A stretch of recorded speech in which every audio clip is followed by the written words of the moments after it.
Hello everyone, आज के session में डिस्कस करने वाले हैं एटम एंड न्यूक्लियाई का सब्जेक्टिव सवाल, यानी परमाणु और नाभिक के बारे में।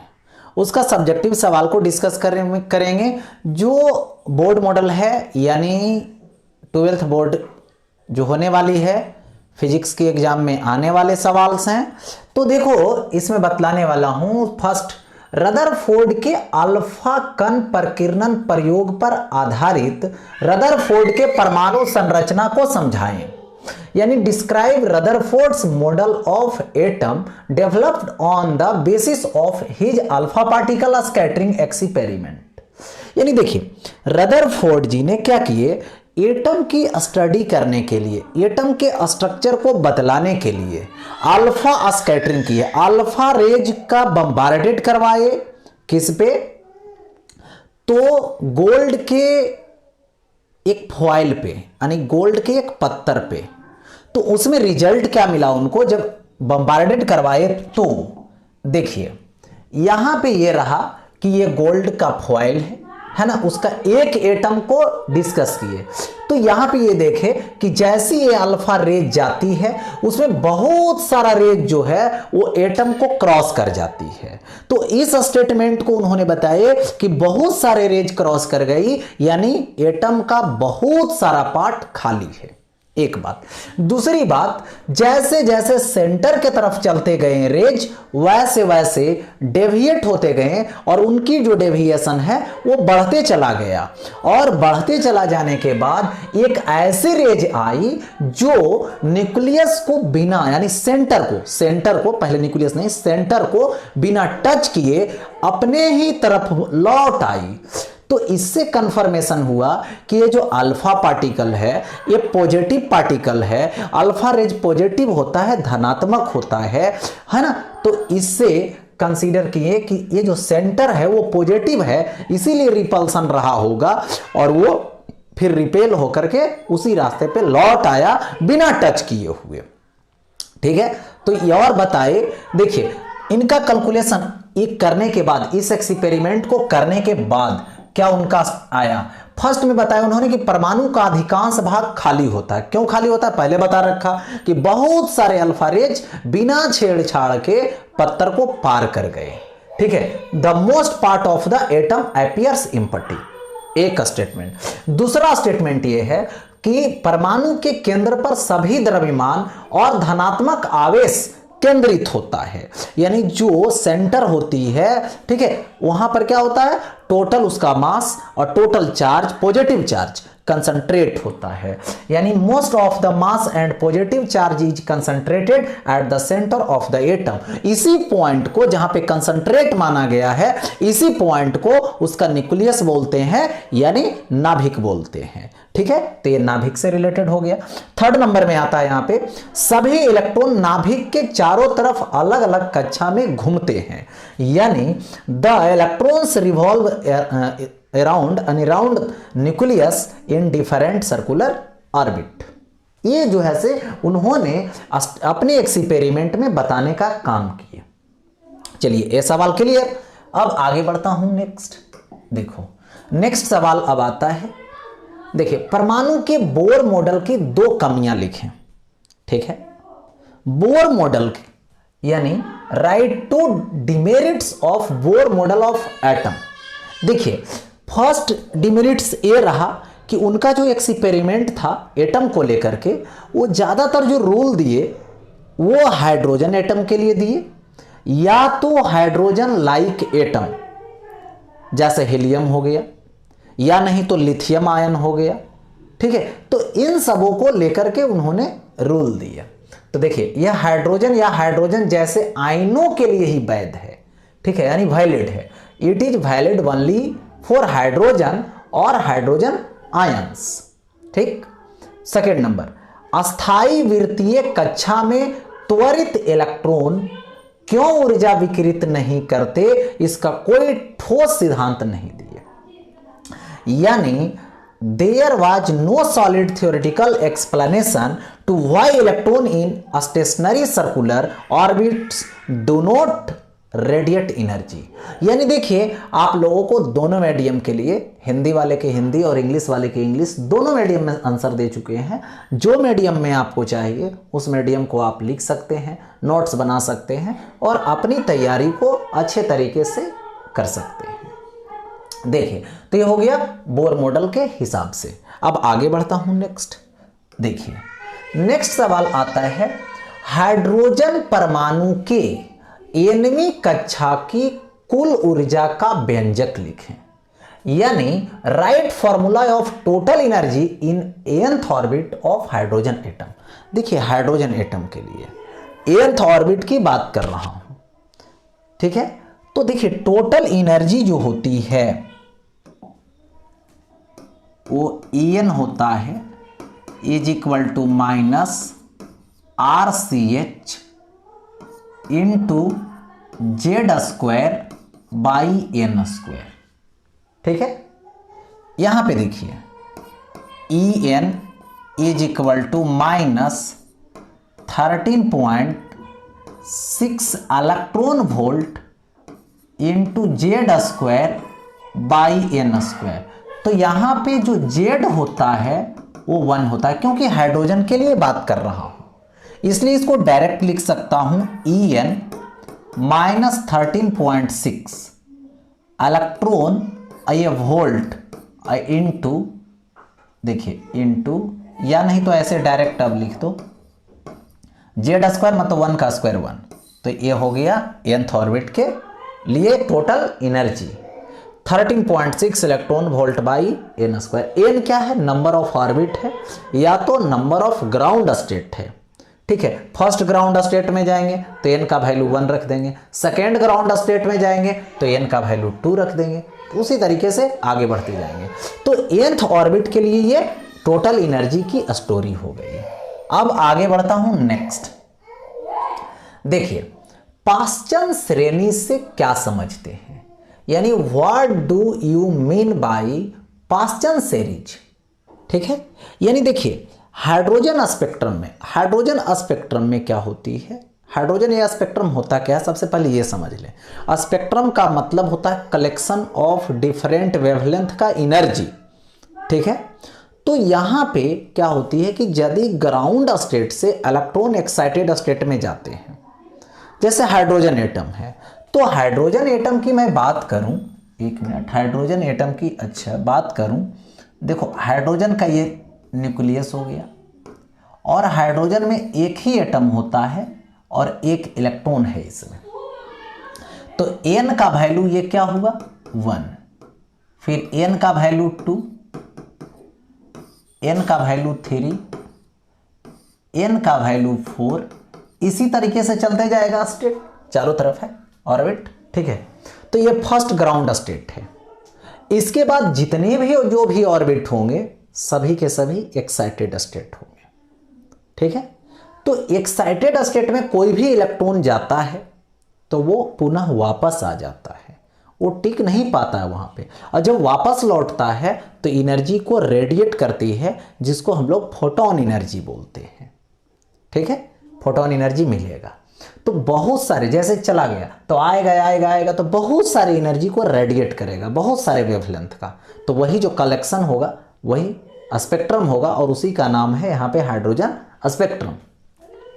अब देखो, तो जब हाइड्रोजन परमाणु के इलेक्ट्रॉन किसी उच्च ऊर्जा स्तर से तृतीय स्तर में आता है, यानी कह सकते हो when the electron of hydrogen atom comes from higher energy level to third energy level.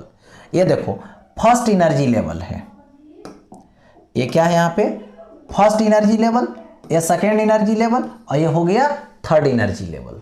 तो याद रखें फर्स्ट एनर्जी लेवल में आएगा तो लाइमन सीरीज, सेकेंड में आएगा तो बॉमर सीरीज, थर्ड में आएगा तो पाश्चन होगा, फोर्थ में आएगा तो ब्रैकेट होगा, फिफ्थ में आता हायर एनर्जी लेवल से तो उसको पीफंड बोलते हैं या तो फुंड बोलते हैं, ठीक है। जिसके लिए देखिए एक बेसिक कंसेप्ट होती है 1/λ is equal to Z square R into 1/n1 के स्क्वायर -1/n2 के स्क्वायर। तो जैसे इसमें आ रहा है कहां से, तो थर्ड में आ रहा है, कहां से आ रहा है, उधर से, उसके आगे वाले से, 4 से आ जाए, 5 से आ जाए, 6 से आ जाए, यानी इन्फिनिटी तक बात करेंगे।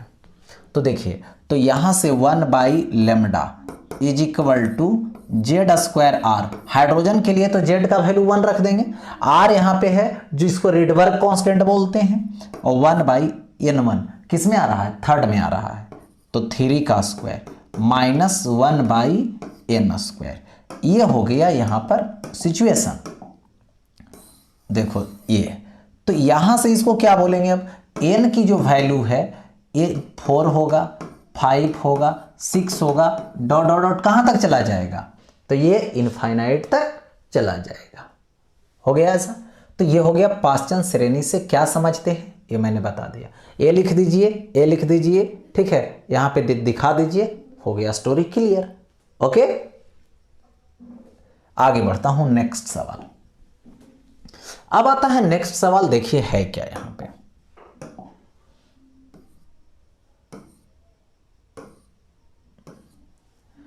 अब आता है एक्स किरणें के 2 गुणों को लिखें, यानी write two properties of X rays. ऐसे एक्स रेज की बहुत सारे प्रॉपर्टी है। सबसे पहले तो एक्स रेज क्या है, तो ये जो है इलेक्ट्रोमैग्नेटिक वेव है, यानी एक प्रॉपर्टीज हो गया। इसकी जो एनर्जी होती है फोटोन एनर्जी के रूप में होती है, 2 हो गया। फिर देखिए इसकी जो वेवलेंथ होती है, यानी इसका तरंग लंबाई 1 एंगस्ट्रम से 100 एंगस्ट्रम तक होता है, यानी its wavelength is 1 angstrom to, है ना, 100 एंगस्ट्रम। और ये जो एंगस्ट्रम होता है, 1 angstrom is equal to 10⁻⁻10 metre होता है। हो गया ऐसा।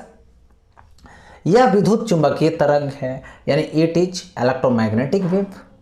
ओके, अब देखिए ये क्या होता है, जब इलेक्ट्रिक फील्ड और मैग्नेटिक फील्ड से क्रॉस करवाओगे तो इसकी डेविएशन पॉसिबल नहीं है, ठीक है। अब देखिए यहां पे क्या होता है, इसका यूज किस लिए करते हैं, तो इसका यूज एक्सरे करवाने के लिए, मतलब थेरेपी में भी यूज करते हैं, ठीक है। तो ये हो गया इसका प्रॉपर्टीज से रिलेटेड। तो कभी प्रॉपर्टीज पूछ देगा, कभी इसका यूज पूछ देगा, ठीक है। अब देखिए ये हो गया एक्स रेज से, यहां पे स्टोरी। अब देखो आगे बढ़ता हूं, यहां पे बोल रहा है बंधन ऊर्जा क्या है, यानी व्हाट इज बाइंडिंग एनर्जी। यानी देखिए होता क्या है यहां पे, ये है एक प्रकार की एनर्जी, वह न्यूनतम ऊर्जा जिसे प्राप्त कर निकाय घटक कणों में विभक्त हो जाता है, उसे बंधन ऊर्जा कहते हैं। यानी the minimum energy which the system needs to resolve into its constituent, है ना, इज कॉल्ड बाइंडिंग एनर्जी। अब देखिए इस पे थोड़ा सा समझाता हूं। देखिए है क्या, सपोज कर लीजिए यहां पे कि कोई एटम का ये न्यूक्लियस है, और अभी इसका जो घटक है, ये न्यूक्लियस का कौन है, प्रोटॉन और न्यूट्रॉन है। इसका टोटल मास क्या है, अभी m है। अब कोई एनर्जी देगा तो क्या होगा, ये टूटेगा, यानी अलग अलग होगा। तो अलग अलग होगा तो इसमें देखिए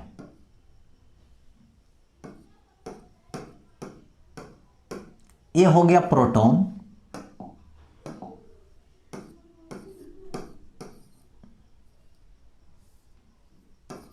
न्यूट्रॉन, न्यूट्रॉन, हो गया ऐसा। अब देखिए इसमें बात करेंगे कि अभी जो मास है, देखिए ये और ये मास है ये, तो इस मास को मान लो m1, इसके मास को मान लो m2, तो इसका टोटल मास कितना होगा, इसमें टोटल नंबर ऑफ प्रोटॉन ले लीजिए और टोटल नंबर ऑफ न्यूट्रॉन ले लीजिए और दोनों को मास को ऐड कर लीजिए, टोटल मास निकल जाएगा। इसको बोलेंगे मास ऑफ न्यूक्लियन, इसको बोलेंगे मास ऑफ न्यूक्लियस, ठीक है। तो देखिए इसमें क्या होगा, कितना प्रोटॉन होगा, Z प्रोटॉन, एक प्रोटॉन का मास यानी ZMP प्लस क्या लिखेंगे A माइनस जेड, ये नंबर ऑफ न्यूट्रॉन, एक न्यूट्रॉन के मास से मल्टीप्लाई कर दिए। अब देखो दोनों मास जो होता है वो दोनों में थोड़ा डिफरेंस होता है, और ये जो डिफरेंस होता है, जो अंतर होता है, उसी को बोलते हैं मास डिफेक्ट। यानी यहां पे मास डिफेक्ट क्या होगा, डेल्टा M होगा, जो M2 और minus M1, M2 minus M1 होगी। अब देखिए M2 माइनस M1 होगा तो इसकी वैल्यू कितना आएगी, यहां पे आएगी ZMP plus A minus Z, और ये क्या आएगा Mn आएगा, माइनस क्या आएगा M आएगा। हो गया, तो ये हो गया मास डिफेक्ट। अब इसकी एनर्जी लोगे तो यहां पे एनर्जी होगा आइंस्टीन इक्वेशन से, क्योंकि एनर्जी का कन्वर्सन मास में और मास का कन्वर्सन एनर्जी में इसी रूल से होती है। तो ये हो गया E is equal to delta M into c square. यदि मैं बात करूं यहां पे कि ये जो मास रहे वो क्या रहे, वन एटॉमिक, इसको बोलते हैं वन एटॉमिक मास यूनिट, और वन एटॉमिक मास जो यूनिट होती है 1.66 into 10 to the power -27 kg होता है, वन एटॉमिक मास यूनिट। और जिस समय इसकी वैल्यू इतना होगा तो एनर्जी का वैल्यू 931 मेगा इलेक्ट्रॉन वोल्ट होगा। ठीक है, जिस समय mass defect one atomic mass unit के बराबर होगा, वन एटॉमिक मास का यूनिट इतना होता है, ये जो है प्रोटॉन के मास के लगभग बराबर होता है। यदि उतना कहीं पे मास डिफेक्ट हो रही है तो एनर्जी कितना क्रिएट होगा, 931 मेगा इलेक्ट्रॉन वोल्ट। तो यही हो गया क्या चीज, इतना जो अंत तो कह सकते हो कि यदि यहां पर सिस्टम लिए तो सिस्टम, देखो सिस्टम की बात किया तो सिस्टम ये है और ये टूट गया अपना कंपोनेंट में, ठीक है, ये टूट गया, तो टूटने से पहले मास और टूटने के बाद मास, तो क्या हुआ, इतना जो एनर्जी दिए तोड़ने के लिए वही एनर्जी से ये क्या हुआ था, बंधा हुआ था।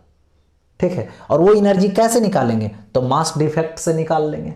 मास डिफेक्ट देख लेंगे पहले कितना था अब कितना हुआ, तो तोड़ने के लिए इतना एनर्जी की जरूरत पड़ेगी। आगे बढ़ जाता हूं, ओके। देखिए अब आगे, अब आता है यदि द्रव्यमान संख्या 238 तथा परमाणु संख्या देखो कितना है 92 हो, तो अल्फा बीटा गामा कण के उत्सर्जन के बाद द्रव्यमान और परमाणु संख्या निकालें। यानी अल्फा निकलेगा मतलब एक अल्फा, बीटा निकलेगा मतलब एक बीटा, गामा निकलेगा मतलब एक गामा। तो आपको बतलानी है कि निकलने के बाद कितना उसका द्रव्यमान होगा, कितना उसका परमाणु संख्या होगी, यही बतलानी है। यानी if the mass number of A, ठीक है, is 238 and atomic number is 92, find mass and atomic number after emission of alpha beta and gamma particle. तो देखिए सबसे पहले ये बात समझ लें कि अल्फा बीटा गामा जो होती है वो कब निकलता है, किससे निकलता है, तो ये जो है रेडियो एक्टिव एलिमेंट से निकलता है। यानी जहां पे क्या होती है, रेडियो एक्टिविटी होती है, वहीं से इसका इमिशन होता है, ऐसे इसका इमिशन पॉसिबल नहीं है। ठीक है, यानी जो रेडियो एक्टिव एलिमेंट है उसकी बात हो रही है। ये अल्फा क्या होता है, अल्फा के बारे में समझ लें जरा, तभी तो सवाल सोल्व होगा। अल्फा का मतलब होता है हीलियम का न्यूक्लियस, यानी हीलियम का आयन, यानी इसका एटॉमिक नंबर 2 और मास नंबर 4 होता है। यानी यदि किसी न्यूक्लियस से अल्फा निकल गया, एक अल्फा, तो उसके एटॉमिक नंबर 2 ले जाएगा और मास नंबर 4 ले जाएगा। ठीक है, अब देखो एक हो गया। दूसरा, यहाँ पे इसका मास भी निकल जाएगा, चार्ज भी निकल जाएगा, सब कुछ निकल गया। अब देखो यदि बीटा लेते हो तो बीटा क्या करता है कि बीटा जो होती है वो इलेक्ट्रॉन होता है, ठीक है। तो इसको निकलने से मास पे कोई फर्क नहीं पड़ता है और उसके एटॉमिक नंबर में एक की वृद्धि हो जाती है, मतलब एक बढ़ जाता है। और गामा जो होती है वो फोटोन होता है, यानी वो चार्ज लेस है और मास लेस है, रेस्ट मास लेस है, यानी उसको निकलने से सिर्फ एनर्जी निकल रही है ना। उससे ना तो मास पे कोई फर्क पड़ता है, ना ही किसी प्रकार की जो है से एटॉमिक नंबर पे इफेक्ट पड़ता है। और ध्यान दें कि अल्फा और बीटा का इमिशन एक साथ नहीं होगा। अल्फा निकल रहा है तो साथ में गामा निकलेगा, यदि बीटा निकल रहा है तो साथ में गामा निकलेगा, एनर्जी पार्टिकल के रूप में, एनर्जी के रूप में। ओके, देखिए तो यहां पर समझिए कोई भी परमाणु है, देखिए मान लेता हूं कि X कोई परमाणु है, एटम है, जिसका एटॉमिक नंबर 92 है, ओके, और मास नंबर 238 है। अब देखिए एक अल्फा अभी निकला तो एक किस में कन्वर्ट हो गया, वाई में। अल्फा निकलने से क्या होगी, एटॉमिक नंबर 2 से कम जाएगा, तो 2 से कमा दो तो ये 90। मास नंबर 4 से कम जाएगा, 234। चलिए अब किसके पास पहुंच जाएगा, जेड के पास पहुंच गया। अब देखो क्या निकला, एक बीटा निकल रहा है, एक बीटा निकल गया। अब एक बीटा जैसे निकलेगा तो इसका एटॉमिक नंबर को एक बढ़ाएगा, तो ये क्या करेगा 91। मास नंबर पे कोई प्रभाव नहीं, 234, ठीक है, ये हो गया। अब क्या निकलेगा, एक गामा निकलेगा। एक गामा, गामा एनर्जी पार्टिकल है, ना तो मास को चेंज करेगा ना तो उसके एटॉमिक नंबर को चेंज करेगा, यानी सिर्फ और सिर्फ एनर्जी के रूप में निकल जाएगा। तो बोल सकते हो कि ये जेड डैश हो गया, जो 91 ही रहेगा और 234 ही रहेगा। तो यानी लास्टली देखा जाए, लास्ट में तो निकलने के बाद एटॉमिक नंबर पूछेगा तो 91, मास नंबर बोला तो 234। पूछा जाएगा कि पीरियोडिक टेबल में ये कितना खिसक गया, तो कितना था 92 था, अब कितना हो गया 91, यानी एक पीछे खिसक गया, आगे नहीं बढ़ा, एक पीछे खिसक गया, ठीक है। अब थोड़ी सी बात यहां पे और कर लें हम लोग कि देखिए अल्फा जो रेज है वो पॉजिटिव है, इसकी चार्ज 2 प्रोटॉन के चार्ज के बराबर होता है, क्योंकि ये हीलियम न्यूक्लियस है। इसकी मास 2 प्रोटॉन प्लस 4 न्यूट्रॉन होता है। क्यों, क्योंकि हीलियम जो है आयन है ये, ठीक है, जिसमें 2 प्रोटॉन और 2 न्यूट्रॉन होता है, इसलिए इसका मास इतना होगा, ठीक है। अब देखिए यहां पर इसकी जो एनर्जी होती है, जिसके कारण इसकी जो आयोनाइजेशन पावर होती है वो बीटा से भी ज़्यादा होता है, गामा से भी ज़्यादा होता है, लेकिन पेंट्रेटिंग पावर सबसे कम होता है। ये इलेक्ट्रिक फील्ड, मैग्नेटिक फील्ड सब में डेविएट करता है। हो गया, ये इसकी प्रॉपर्टी हो गई। यदि बोल दिया लिखने के लिए तो बीटा की बात करो तो बीटा क्या है, ये नेगेटिव पार्टिकल है जो इलेक्ट्रॉन है, समझ गए, इलेक्ट्रॉन है। अब देखो यहां पे क्या होती है कि इसकी जो आयोनाइजेशन पावर है वो अल्फा से कम है, गामा से ज़्यादा है, बट पेंट्रेटिंग पावर जो है, माने भेदन करने की जो क्षमता है वो अल्फा से ज़्यादा है, गामा से कम है, ठीक है। अब देखो यहाँ पर ये कैसा है, निगेटिव, यानी इलेक्ट्रिक फील्ड में जाएगा, मैग्नेटिक फील्ड में जाएगा तो ये क्या होगा, डेविएट होगा, श्योर।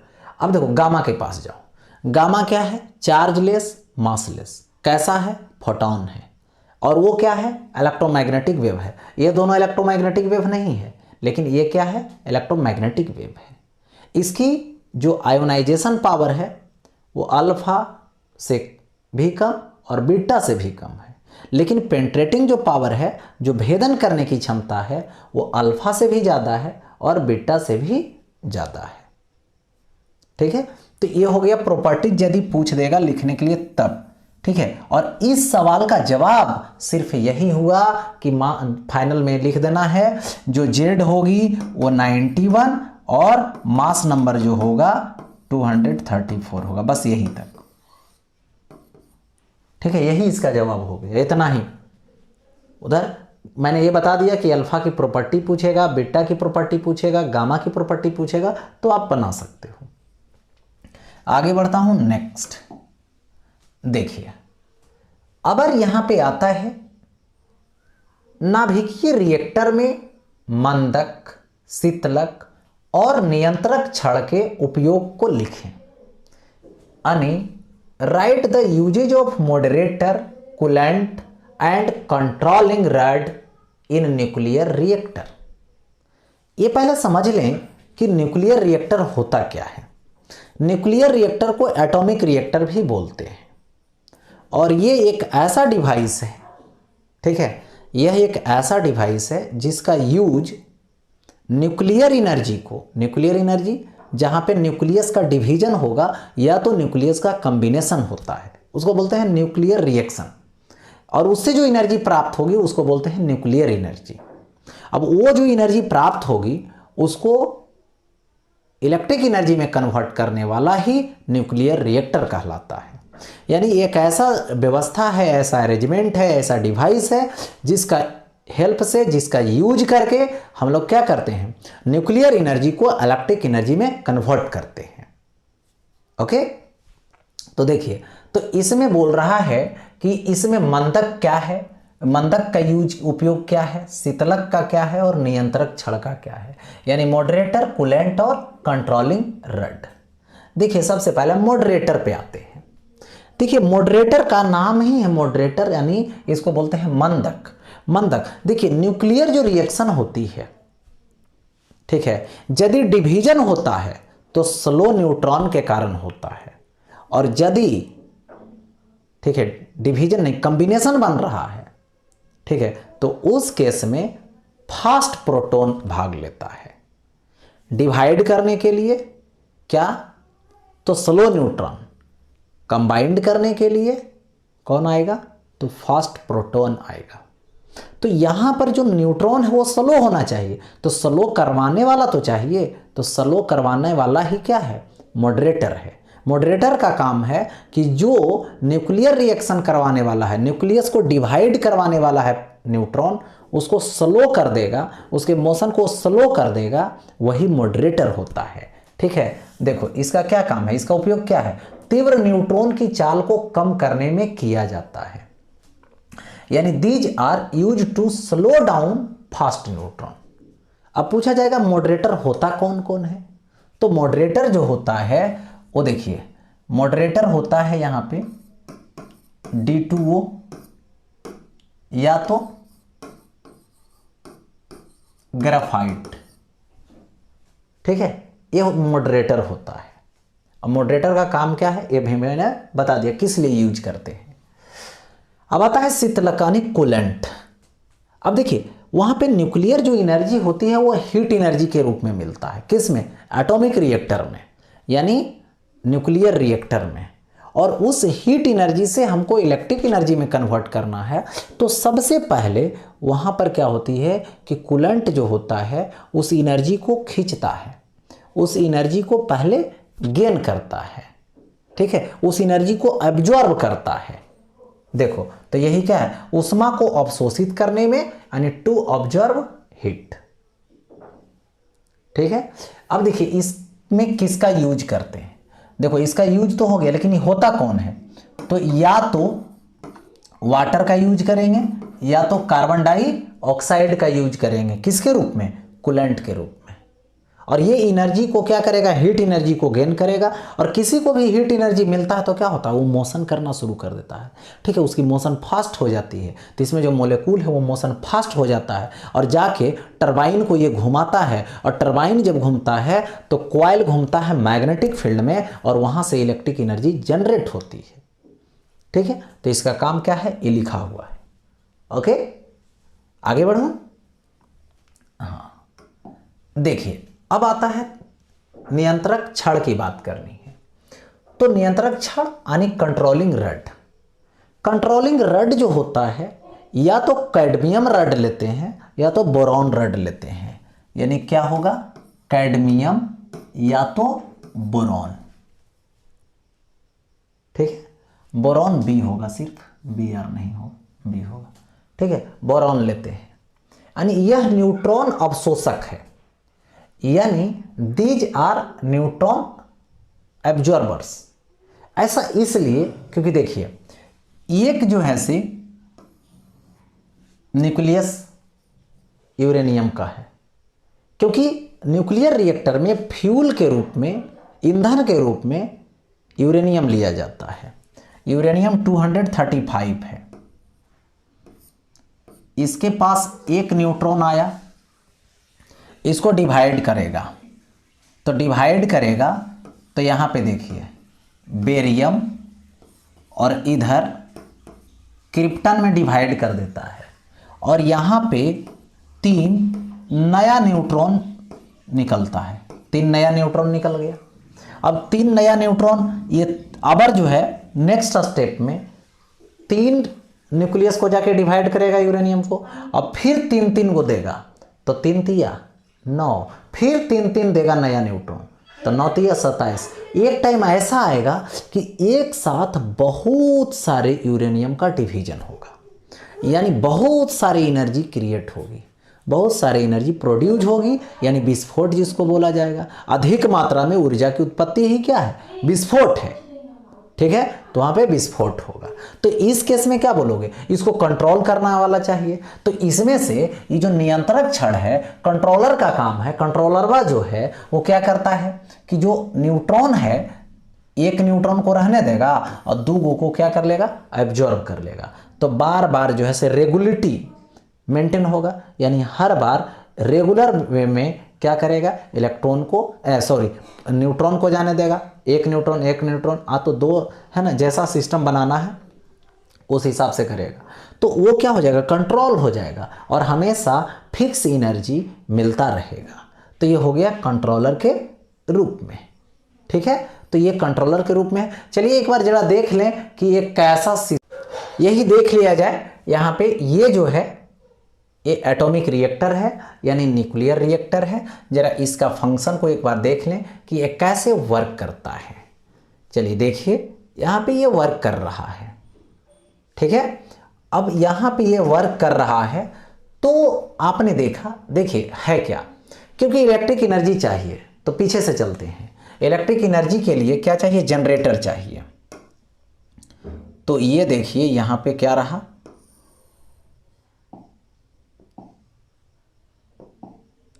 ये देखो यहाँ पे जनरेटर है। ये जनरेटर को क्या चाहिए, घुमाने वाला चाहिए, तब जो है से इलेक्ट्रिक सर्किट में भेज देगा, ठीक है। देखो तो इसको घुमाने के लिए यहाँ पर देखो टरबाइन लगा दिया गया, टरबाइन लगा दिया। टरबाइन को घुमाने वाला चाहिए तब ये घूमेगा, टरबाइन घुमाएगा इसको। तो जनरेटर में व्हील जब घूमेगा, यानी कॉइल जब घूमेगा मैग्नेटिक फील्ड में, तो वहाँ पर इलेक्ट्रिक एनर्जी जनरेट होगी, अपने आप क्रिएट होगी due to induction, electromagnetic induction से, विद्युत चुंबकीय प्रेरण से। टरबाइन को घुमाने के लिए देखिए यहाँ पर सिस्टम बनाया गया है। ऐसे देखिए ट्यूब है और इस ट्यूब में क्या होती है कि पानी भरा हुआ रहेगा या तो कार्बन डाइऑक्साइड गैस भरा हुआ रहेगा कूलेंट के रूप में। कूलेंट तो समझ ही रहे हो, शीतलक है जिसका काम क्या है, एनर्जी को एब्जॉर्ब करना, ठीक है। अब देखो यहाँ से, अब यहाँ पर देखिए है क्या कि इसके अंदर सिस्टम है।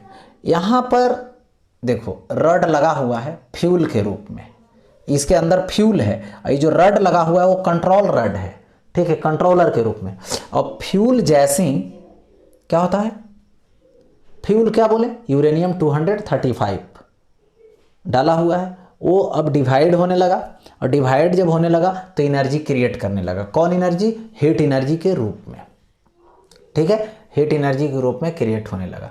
अब हीट एनर्जी जब जो है से क्रिएट होने लगा तो यहाँ पर देखिए हीट एनर्जी कौन ऑब्जर्व करेगा, ये जो कूलेंट है इसके हीट एनर्जी को ऑब्जर्व करेगा, अवशोषित करेगा, और अवशोषित करने से इसकी गति बढ़ जाएगी, और इसकी गति जब बढ़ेगी तो ऐसे आएगा, ये टरबाइन को घुमाएगा, क्योंकि ऐसे जाना है उसको तो टरबाइन को घुमा करके चल जाएगा क्योंकि गति ज़्यादा है, ठीक है। तो इसके अंदर सिस्टम बना हुआ है कि जैसे वो फ्लो करने लगेगा, जैसे ये पास होने लगेगा तो घूमना शुरू कर देगा, तो जनरेटर घूम जाएगा। अब देखो ये तो हो गया यहाँ पर खींचने के बाद। अब यहाँ पर देखो यही कि इसी के अंदर मतलब रिएक्टर जो वेसल है उसके अंदर मॉडरेटर लगा हुआ रहता है, ठीक है। मॉडरेटर मैंने बता ही दिया, जिसमें न्यूट्रॉन जो एक्स्ट्रा निकल जाता है, क्रिएट होता है, प्रोड्यूस होता है, वो जो है से ऑब्जर्व कर लेता है ना, रोक लेता है ना, सॉरी मॉडरेटर स्लो कर देता है, जो फास्ट न्यूट्रॉन होता है उसको स्लो कर देता है, कंट्रोलर उसको ऑब्जर्व कर लेता है, और बार बार यही प्रोसेस चलते रहती है। कंडेंसर लगा हुआ है, कंडेंसर का काम है एनर्जी स्टोर करके रखना, ठीक है। और ये इस तरीके से यहाँ पे अब देखो ये जो है एक दीवार बना हुआ है चारों तरफ, ठीक है, जिसको परिरक्षक बोलते हैं, सेल्ड बोलते हैं। वो 8 फुट, ये जो देख रहे हो 8 फुट मोटी दीवार से पैक किया हुआ है। क्यों ऐसा किया हुआ है, क्योंकि 8 फुट की मोटी दीवार इसलिए है कि यहाँ पर जब रिएक्शन होगा, न्यूक्लियर रिएक्शन होगा, तो अल्फा बीटा गामा रेज निकलेगी, और अल्फा बीटा गामा रेज निकलेगी जिससे क्या होगा, वहाँ पे लोग को प्रभाव डालेगा, प्रभावित करेगा। इससे बचने के लिए 8 फुट के दीवार चारों तरफ से लगा दी जाती है, उसको पैक कर दी जाती है कि अल्फा बीटा गामा रेज जो निकलेगी उसको रोक दिया जाएगा, ठीक है। तो देखिए ये हो गया। अब देखिए यहाँ पे इसको जरा मैं बता दूं फिर से एक बार आप लोगों को, देखिएगा टरबाइन, देखिए यहाँ से एनर्जी मिलने लगा, ये जो है से हीट जाने लगा, रेड कलर का हीट है, और ये ऑब्जर्व करने लगा, ये जाता है, घुमाता है, और इस तरह से देखिए है ना, यहाँ पर करंट पहुँच गया, यहाँ पर जो है से जो टाउन है उस टाउन में एनर्जी पहुँच जाती है, देखिए पहुँच गया एनर्जी, ठीक है। तो इस तरीके से इसकी ये क्या हुई, यहाँ पर प्रोसेस हुई, ठीक है, किसका, टरबाइन घुमा करके, यानी न्यूक्लियर रिएक्टर में मैंने बात, यानी ये रहा न्यूक्लियर रिएक्टर से रिलेटेड, और ये जो है से सवाल यहीं पे समाप्त होती है आप लोगों का। एटम और न्यूक्लियस का ये जो इम्पोर्टेंट सवाल थे उसको मैंने करवा दिया, ठीक है। फिर आगे मिलते हैं नेक्स्ट टॉपिक के साथ।